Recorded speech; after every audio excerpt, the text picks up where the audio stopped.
प्राचीन इतिहास चैनल में आप सभी का स्वागत है। श्री कृष्ण के बांसुरी की कहानी। द्वापर युग का समय चल रहा था। भगवान श्री कृष्ण के रूप में महाविष्णु अपने 8वां अवतार में जन्म ले चुके थे।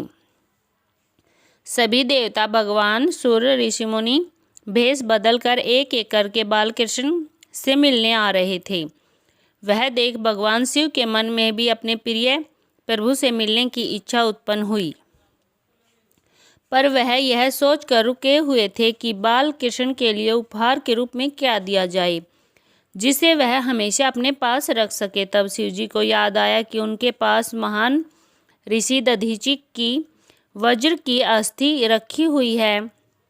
ऋषि दधीचि वह ऋषि हैं जिन्होंने राक्षस एवं असुरों के संहार के लिए अपनी आत्मा त्याग कर अपनी वज्र की हड्डियों देवताओं को दान दी थी। जिस ऋषि विश्वकर्मा ने कुछ हथियार बनाए थे, उस बची हुई एक हड्डी को तराशकर भगवान शिवजी ने एक अत्यंत सुंदर बांसुरी बनाई।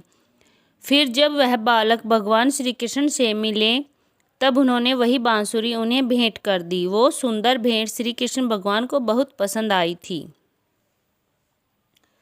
शिव और कृष्ण भगवान के बीच स्नेह देखकर उस दिन देवताओं ने भगवान कृष्ण को बांसुरी वाला इस नाम से गौरवान्वित किया। उसी बांसुरी को ही श्री कृष्ण भगवान अपने अवतार काल के अधिकतम समय हमेशा अपने साथ रखा। तो यह थी श्री कृष्ण के बांसुरी की कहानी। श्री कृष्ण के सिरदर्द की कहानी। द्वापर युग में घटित कृष्ण और राधा की कहानियाँ कौन नहीं जानता। उस वक्त देवताओं में यह चर्चा थी कि राधा ही भगवान कृष्ण की सबसे बड़ी भक्त है, पर इस बात से एक व्यक्ति सहमत नहीं थे। वह थे नारद मुनि। वह अपने आप को भी भगवान कृष्ण का सबसे बड़ा भक्त मानते थे, पर देवताओं ने राधा रानी के विषय में चर्चा सुन उन्हें जलन महसूस होने लगी थी। नारद मुनि के स्वभाव से भगवान कृष्ण भी अच्छी तरह अवगत थे। एक दिन नारद मुनि कृष्ण भगवान से मिलने द्वारिकापुरी गए थे। उन्हें आता देख भगवान श्री कृष्ण अपना सिर पकड़कर बैठ गए। मुनिवर ने उन्हें देखते ही पूछा, क्या हुआ प्रभु, आप यूं सिर पकड़कर क्यों बैठे हो? उस पर द्वारिकाधीश ने उत्तर दिया, मुनिवर, आज हमें सिर में बहुत पीड़ा हो रही है। नारद बोले, तो प्रभु इस पीड़ा को मिटने का कोई उपाय है? कृष्ण ने कहा, हाँ उपाय तो है, मगर मेरा सबसे बड़ा भक्त अपने चरण धोकर इसका चरण अमृत मुझे पिलाएगा तो मेरा सिरदर्द पल भर में ही ठीक हो जाएगा। कृष्ण के मुख से यह उपाय सुनकर कुछ पल के लिए मुनिवर सोच में पड़ गए कि हूँ तो मैं सबसे बड़ा भक्त,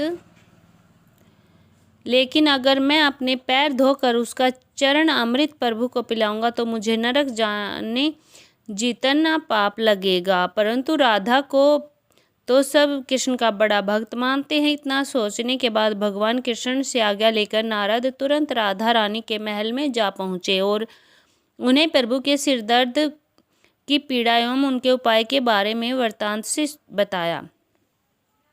वह सुनकर राधा रानी ने एक क्षण का भी विलंब न करते हुए अपने चरण धोकर उसका अमृत एक कटोरी में नारद मुनि के हाथ में लाकर दिया और कहा, मुनिवर, मैं नहीं जानती कि मैं भगवान कृष्ण की कितनी बड़ी भक्त हूँ, पर मैं अपने ईश्वर आराध्य को पीड़ा में नहीं देख सकती। राधा के मुख से वह सच्चे भक्ति भाव के शब्द सुनकर नारद मुनि की आंखें खुल गई और वह समझ गए कि राधा रानी ही कृष्ण की सबसे बड़ी भक्त है और प्रभु श्री कृष्ण ने यह लीला मुझे समझाने के लिए ही रची थी।